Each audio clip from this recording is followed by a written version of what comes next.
Thanks a lot, Chair, Dr. Negi. Uh, my fellow speakers sitting on the dais and the delegates, ladies and gentlemen, a very good morning to you. And my special thanks to Dr. Garg for having us invited here on 8th World PetroCoal Congress and to talk about HR capacity creation. And here is a person who's a non-HR person. And talking to you about the HR, but over the last 34 years in the industry or in the universities kind of research work we have done, I will share some of the things with you. Some of the data are the secondary data, what is happening in the industry, be it coal, oil, and gas. Many of the points have been covered here. So therefore, I'm going to skip them so that I'll just focus on some of the skills, and the dynamic nature of the word, which is we have talked, and I'll take some very specific cases so that I see the young minds who are sitting here.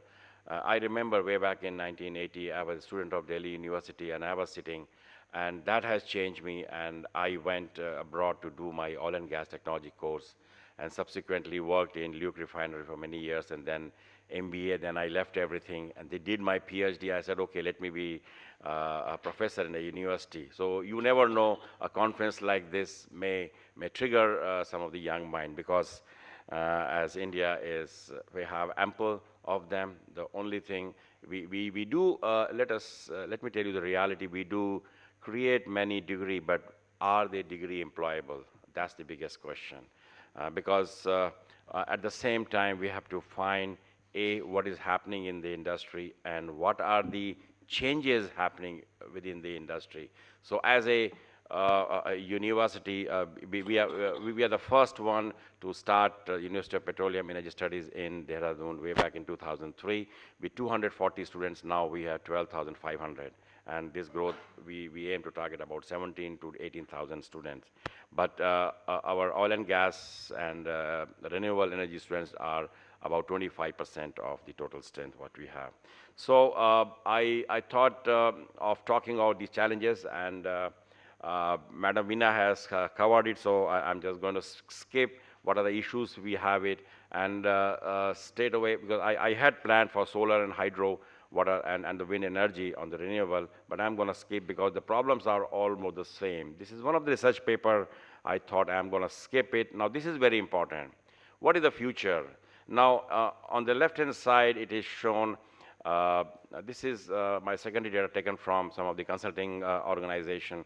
The PPP, India ranked third today.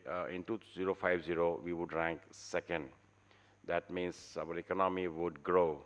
Now, interestingly, on the right-hand side, we see a country like Vietnam, Philippines, and Nigeria. They would go up, Vietnam by 12 places, Philippines by 9 places, and Nigeria by 8 places. So there is huge economic change is going to talk. Initially, we were talking of OECD nations. Now we talk BRICS and all. So that's how economic changes have taken places in the world. So I would say, what are the new trends? So I'm going to read out about the new trend which are happen is there are 10 trends which have been identified, and out of that, the 4 powerful forces are driving the change for both HR functions and the organizations they serve.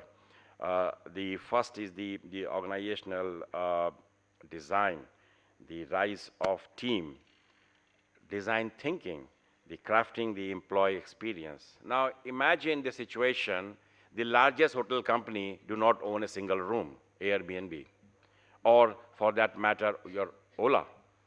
So what a drastic change which has happened 10, 15. Are we ready for that change as per the industry and as the capacity for creating those skills? Therefore, we must understand a type of change that is going to happen. My speakers before did talk about these skills. Let me tell you one reality. 65% of the skills which we anticipate in next 30, 40 years, we do not know. And that's the reality. And imagine the problem we are going to face when we do not know what kind of skills we have to develop in the next 20, 30 years. Now, I'll give you a small example. Anybody who's doing mechanical engineering here would do a course on internal combustion engine, which will be obsolete very soon. So what is that going to replace? Just one small example. So that's the huge change which is going to happen, and there are 12 forces that will radically change how the organizations are going to work. I have been traveling towards the California side, and you see the office of Google's. They are the example. They try to make home away from home. So the limit of working for 8 hours would go when the moment you say home away from home. So your every need is being taken care of. So are we ready for that? And mind you, let me tell you, people like us at this age are not ready. The youngsters like you are actually ready. So we have to build that kind of courses, and the academy and industry interactions. Let me tell you, our university has come up with that. People have hired people like us from the industry who would feel the changes it needs. And that's the reason we have seen a tremendous growth happen. So, you have to identify those you have to identify those dynamic in the change. The automation has already been talked about, the big data, the advanced analytic, the access to information, and the half of the job in the US, for example, would be automated by 2050. Many of my students are working for in the IT or ITES sector in the energy for the US nation, and that is a huge job potential, and that is going to shift to Indian industries. They are not yet automated to that extent. I have been given just few minutes, so I'll just skip, and I'm coming to this is my most important slide, the skill development and capacity building changing faster than anticipated. And because the preparing young mind for the job of tomorrow, and 65% of children of primary school will start the job that does not exist today. Imagine. So in the schools who are these children, they do not know what kind of 65% job would change. That's what it means. The job hoppers, the frequent change in job. In our days, when you are there, you are stick to the organization because that's what the loyalty comes. Things have changed. You are not no more married with the job. So therefore, only 12% employees serve tenure exceeding 10 years in a single role. The technological innovation plus the inclusion of social science in tech course. Last year, I just went to Harvard University to do a particular course to understand the dynamic of the change.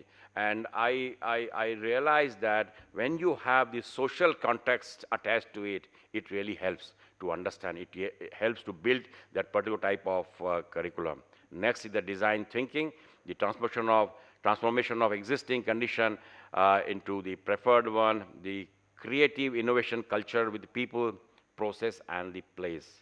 Now, the big skills, what we can see today is collaboration, critical thinking, and communication. The new concept which has started by Yale and Harvard and MIT is the MOOC, which is Massive Open Online Course. And we have also started. We aim to make this online course up to 25%, because the world is changing very fast. So these courses, you go to Harvard side, there are about 7 to 8% courses free of cost. Otherwise, you would have to pay about $60,000 to $70,000 for those courses. Look at the economies, the online course, things are becoming so cheap at your doorstep. So the youth will learn faster than what we could anticipate. And that's the biggest change is going to happen. And 5 years from now, we will see these online courses will be at the peak, and people like us in the universities or in the industry, are we ready for that? That's the biggest question. I have one research scholar who did his PhD in Internet of Things in petro retail. And that's what it has saved the millions of, it is going to save the millions of dollar of the cost which otherwise the oil company incurred in the petro retail sector. So it is not a bad news that job will disappear. The nature of job will change. Are we prepared? Do we have that in us to be ready for that? With that, I finished. Thank you very much.